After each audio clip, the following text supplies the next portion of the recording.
Mr. Deputy Chairman, sir, I would at the outset like to thank the honorable members who have taken part in this discussion for drawing the attention of this House to a very valuable report.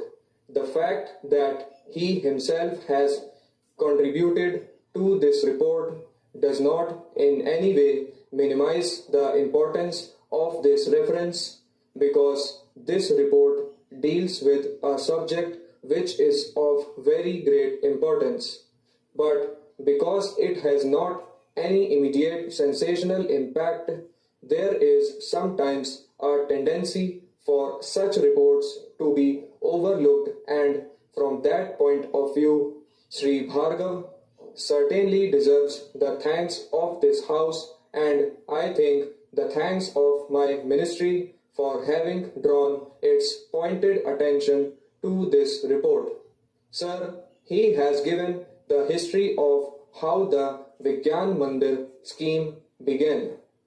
I do not want to go into very great detail of that, but the honorable members of this House will remember that the idea was originally mooted in 1983.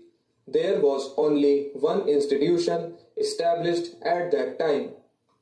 The main purpose was to bring about a scientific atmosphere in our villages. They are not so much service institutions. Sir, some of the remarks which were made today probably suffered from misunderstanding on that point, and one honorable member, a very distinguished member of this House, was surprised as to how a single officer could perform so many functions efficiently. Now, if these were service agencies engaged in soil analysis or analysis of health problems or applying actual remedial measures, this criticism would have been completely justified. But in fact, the Vigyan Mandirs are conceived primarily as centers for disseminating scientific knowledge and creating a scientific atmosphere in the villages, and that is why in each Vigyan Mandir the four most important things are the library and laboratory attached to it, the reading room, the museum, and the science club.